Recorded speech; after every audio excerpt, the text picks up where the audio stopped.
Is it just two of you in your household? You might want to check out the America's Test Kitchen 10th anniversary edition of Cooking for Two. This is enormous. This is a great cookbook to give you a ton of ideas on how to cook for just two. I know for me and my significant other, we don't like to eat the same thing throughout the entire week. It gets super old. So having this on hand is really nice. Plus it feels less wasteful. I might buy a bunch of stuff thinking, oh, I'll make this, but then I don't because we might actually have too much. So I like this cookbook. Plus there's step-by-step photos here, lots of foundational tips and tricks as far as like cooking methods that you can take with you to not just for cooking for two, but for anywhere. And there's just a lot of great multicultural recipes. How to shop smarter, especially cooking for two so you're not wasteful, how to use every single ingredient, how to freeze your ingredients, or how to even freeze the stuff you've already got if you've got too much. So this is a great cookbook. Here's how this is laid out. It's enormous, like I said. We have 17 different chapters here, different kinds of meats. We have vegetarian, pasta, soups, stews, etc. Let's look at this a little further together. So we'll start here. We have fattoush with butternut squash and apple. Everything serves two in this, and sometimes there's going to be multiple recipes in this cookbook. And here is a giant photo. Sometimes there's smaller photos. We have a label. So this is the recipe, the fattoush with butternut squash and apple. So it also indicates, you can see here, it's vegetarian, which is excellent. It's super easy to navigate. Total time, 40 minutes. Why this recipe works for two, here's our ingredients and then our instructions. Our ingredients are all in US measurements. I'm not seeing anything in metric, but I think there is. I can triple check. I thought there was a conversion table. There is even here. So if you are somebody that needs this, we have all of our nutritional facts on the back of the book. That's super awesome. That includes carbs, sodium, cholesterol, fiber, sugar, calories, all of it. Let me see if there's a conversion chart real fast. I'm not seeing a conversion chart, but it's pretty easy to look up. Just Google some of the conversions. I do it all the time. All right, so we have chicken teriyaki. Super simple. This is what this looks like, small. Here we have a breakdown of how to debone chicken thighs. So something that you can actually take with you anytime you are cooking with chicken thighs. We have a whole bunch of other recipes on here too. Chicken mole is in here. This is a merg makhani, which here's the photo for. So you can tell there's a ton of different kinds of recipes. So every single week doesn't get old. That's a big thing for me. So I can have something different every day. Here, let's look at our beef, pork, and lamb chapter. I am a huge fan of lamb, but it's so expensive. I wish I could have it all the time. So here we have a preparing red potato. So again, throughout this book, lots of cool stuff in here to pay attention to. So definitely read it. There's also notes from the test kitchen.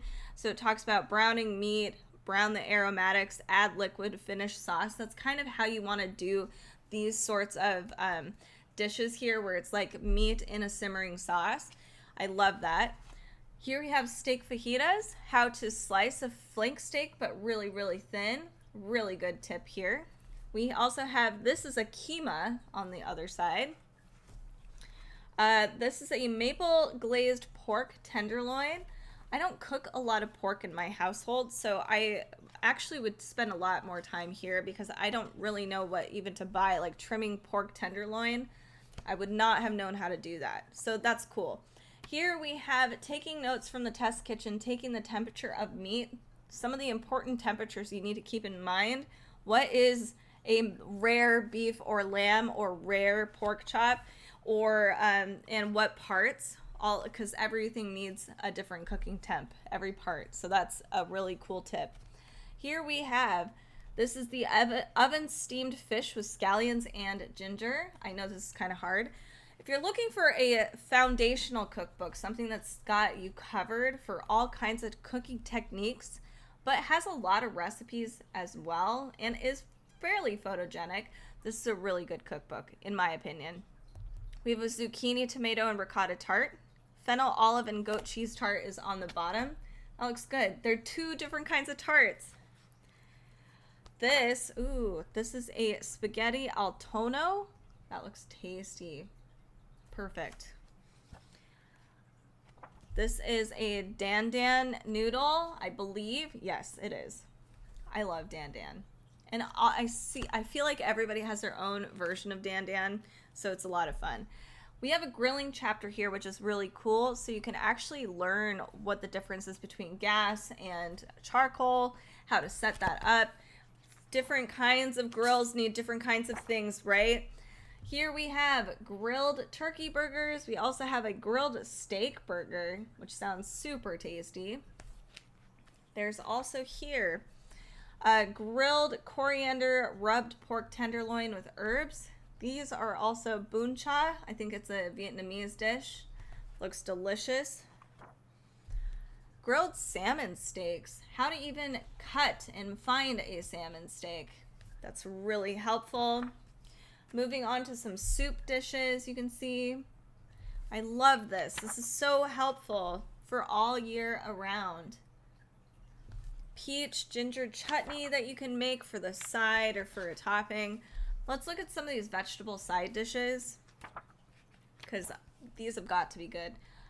We have grilled or roasted carrots. So good. This is a simple ratatouille with an egg on top. A rustic smashed red potatoes, but we also have a stuffed or sauteed radishes with crispy bacon over here. I did not know those were radishes. Those look like little tiny potatoes to me. Different kinds of salad, quinoa salad with red bell peppers. We also have a tabbouleh salad, some classics here. And here we even have some baking recipes. Baking for 2, so banana bread, that's really awesome. Let's see, maybe not just for 2, but they're smaller bakes, which is really nice. Plus these don't go bad and you can kind of make your own. We can make 2 apple strudels though, that's a cool idea. Cherry cobblers.